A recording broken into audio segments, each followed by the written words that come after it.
queridos viajantes da Palavra de Deus, sejam muito bem-vindos a este canal. Tudo bem com vocês?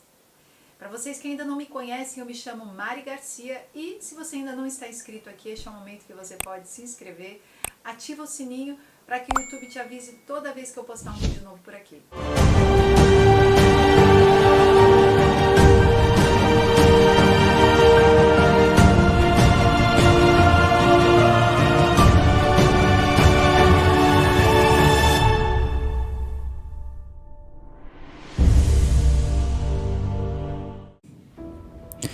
Quando o Filho do Homem voltar, será como nos dias de Noé. Naqueles dias, antes do dilúvio, as pessoas estavam desfrutando de banquetes, festas e casamentos. Ou seja, as pessoas levavam uma vida normal, uma vida sem preocupações quanto ao futuro e quanto à eternidade. Isso até o momento em que Noé entrou em sua arca e eles nada perceberam. Até que veio o dilúvio e os levou a todos. Assim também acontecerá na vinda do Filho do Homem.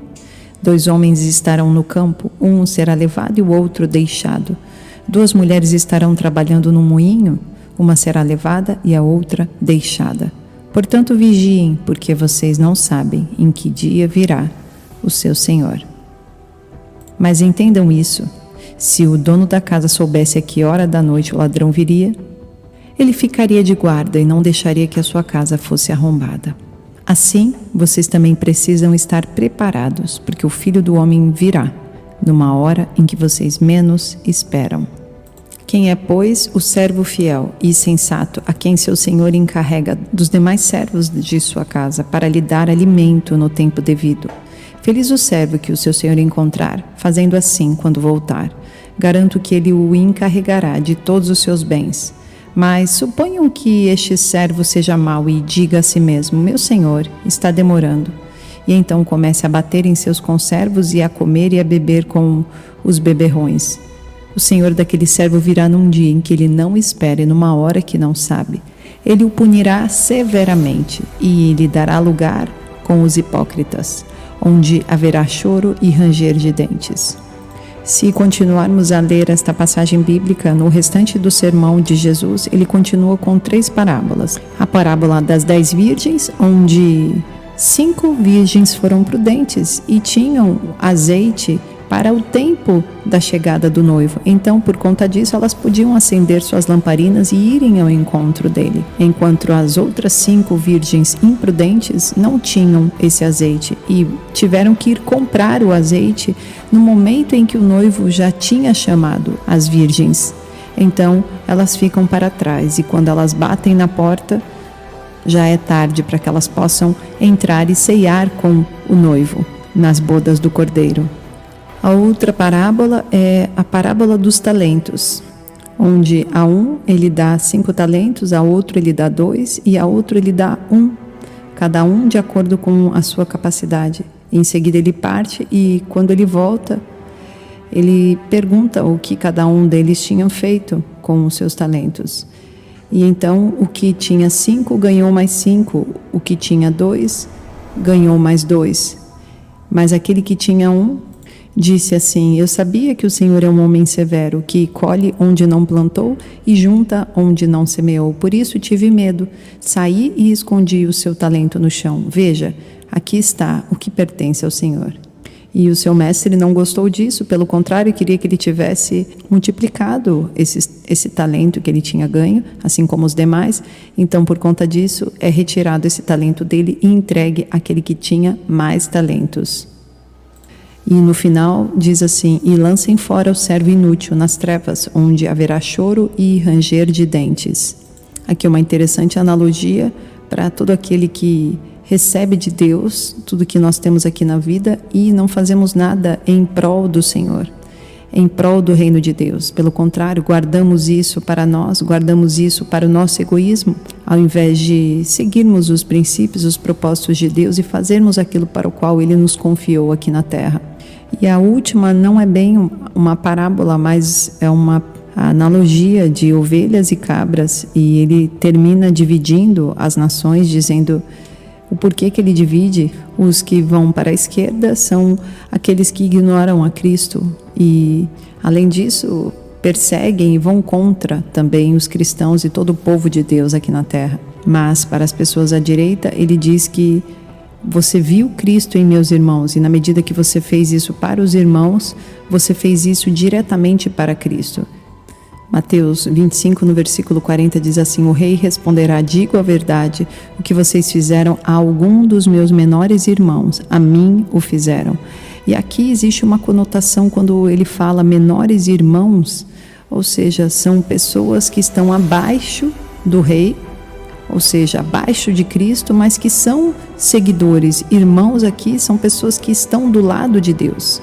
Então aqui, quando nós fazemos em prol do reino, quando nós fazemos em prol dos filhos de Deus, daqueles que se voltam com o coração para Deus. É claro que nós devemos fazer o bem para todos, sem olhar a quem, mas aqui, nessa parábola em específico, está falando dos menores irmãos, ou seja, de pessoas que são cristãs. E o oposto é a mesma coisa, aqueles que vão contra os irmãos, os menores irmãos, são aqueles que vão para a esquerda, são as cabras. E aos que estiverem à esquerda será dito assim: malditos, apartem-se de mim para o fogo eterno, preparado para o diabo e para os seus anjos.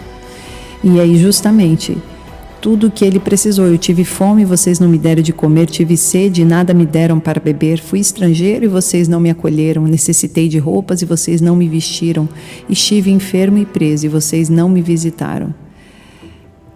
Então estes foram para o castigo eterno, mas os justos foram para a vida eterna. E aqui fica um aviso para todos nós, que não basta estarmos apenas no conforto de nossas vidas cristãs. Precisamos realmente procurar entender aonde Deus precisa de nós e aonde as pessoas de Deus precisam de nós.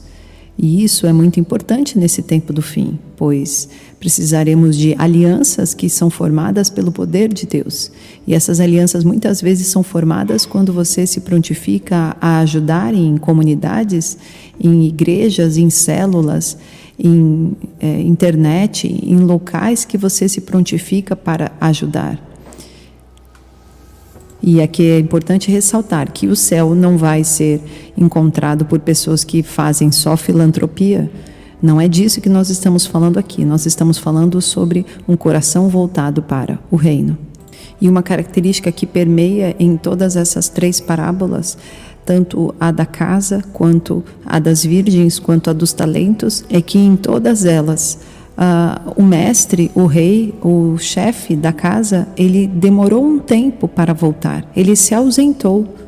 Então essa é uma característica bem importante.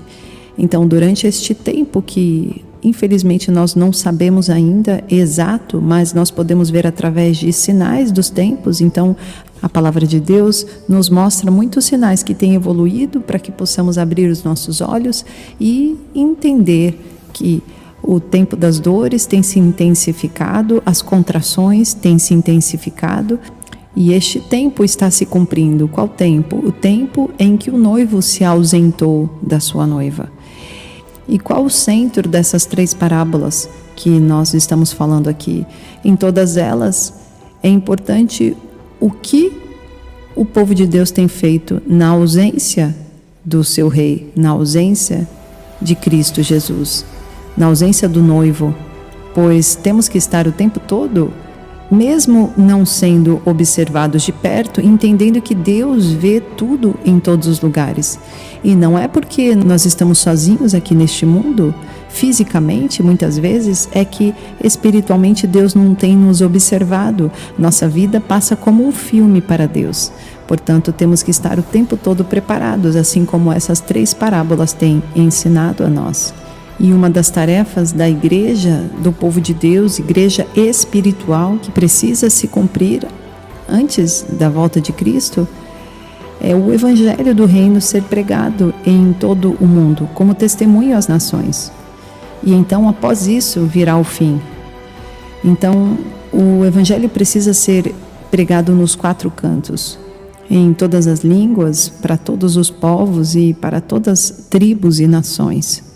Apocalipse 5, versículo 9, nós lemos assim: E eles cantavam um cântico novo: Tu és digno de receber o livro e de abrir os seus selos, pois foste morto e com teu sangue compraste para Deus gente de toda a tribo, língua, povo e nação. Apocalipse 7, versículo 9. Depois disso olhei e diante de mim estava uma grande multidão que ninguém podia contar, de todas as nações, tribos, povos e línguas, em pé diante do trono e do Cordeiro, com vestes brancas e segurando palmas. E quando Jesus envia os 12 discípulos, ele diz assim, Mateus 28, a partir do versículo 18. Então Jesus aproximou-se deles e disse: Foi-me dada toda a autoridade nos céus e na terra, portanto vão e façam discípulos de todas as nações, batizando-os em nome do Pai, do Filho e do Espírito Santo, ensinando-os a obedecer tudo o que eu ordenei a vocês, e eu estarei sempre com vocês até o fim dos tempos. Então Jesus está dizendo a eles que todo o poder que era outorgado a Jesus estava sendo deixado para esses discípulos para que eles levassem e exercessem autoridade em seu nome. E hoje, para nós, a única maneira de exercermos essa autoridade é utilizarmos ela. Nós já temos essa autoridade sobre nós. Caso contrário, o mundo nunca teria conhecimento do que Jesus realizou. Aqueles que ainda não tiveram oportunidade de conhecer as feituras do Senhor, os milagres do Senhor, e através de nós somos um livro aberto para o mundo. Apenas com a nossa obediência a sermos comissão de Cristo, o mundo pode ser levado face a face com o fato de que existe um rei dos reis, Senhor dos senhores, que é Jesus, e toda a autoridade é dada a Ele. Nós somos responsáveis por demonstrar isso para o mundo. E conforme nós obedecemos a Jesus, carregamos a sua mensagem e validamos também com sinais espirituais, como Ele prometeu, nós cumprimos a palavra de Deus. E dessa forma nós aguardamos a sua vinda da maneira correta. E quanto mais difícil for ficando o mundo, mais nós precisamos nos intensificar nessas ações e espiritualmente estarmos completamente atentos para não sermos enganados pelo enganador de todos, que é o diabo. Então, quando Jesus deixa a sua autoridade sobre as nossas vidas, Ele está dizendo que a porta que estiver fechada à sua frente e Ele quiser que você atravesse, Ele abrirá para você. Se houver uma situação impossível e Deus quiser que você esteja lá, Ele fará isso para você. Você não precisa se preocupar com as dificuldades que você vai enfrentar para entrar nos lugares, para estar nos lugares, para falar com certas pessoas. Você precisa se preocupar em se preparar e deixar Deus te usar. E no tempo certo, na hora dele, Ele voltará e nos buscará, a todos nós. Primeiro, os mortos ressuscitarão e logo em seguida nós encontraremos com Jesus nos ares. Mas, queridos, isso tudo acontecerá apenas depois dos 7 anos de tribulação, após a vinda do anticristo, o líder que virá trazendo paz e segurança falsa durante 3 anos e meio. Após esses 3 anos e meio, muitas catástrofes acontecerão no mundo. E sim, nós estaremos aqui. Muitos de nós seremos mártires. Muitos de nós estarão no deserto e serão protegidos por Deus. Mas isso é assunto para outros vídeos que eu tenho muitos aqui. Assuntos esse que precisam ser sempre estudados dia após dia. Nós não somos os donos da verdade e ninguém aqui é melhor do que ninguém. Eu, assim como você, estudo e busco do Senhor sabedoria para poder levar adiante esta mensagem. Que a minha vida possa ser um livro aberto para todos que estão ao meu redor. E diante dos meus pecados, das minhas falhas, dos meus erros, o que eu tenho a dizer, me arrependo e me prostro diante do Senhor. E te aconselho a fazer o mesmo. Todos nós somos falhos. O importante é estarmos sempre nos prostrando e nos arrependendo quando errarmos e cairmos em algum erro. Então, queridos, se preparem, busquem, jejuem, orem, leiam a palavra, se esforcem. E Deus fará o que for preciso para você. Oremos, Senhor, nosso Deus e nosso Pai, te agradecemos por esta mensagem. Ajuda-nos, Deus, a termos uma vida, Senhor, de redenção a Ti, uma vida de adoração a Ti, uma vida de entrega, que possamos todos os dias entender que sem a Sua presença nada somos. Acampa Teus anjos ao nosso redor, nos proteja de todo mal, de toda doença, de toda seta maligna, e que possamos, neste tempo, estarmos preparados, sempre. No nome de Jesus, nós te louvamos e te agradecemos, Senhor. Amém. Deus abençoe, queridos, e até o próximo vídeo.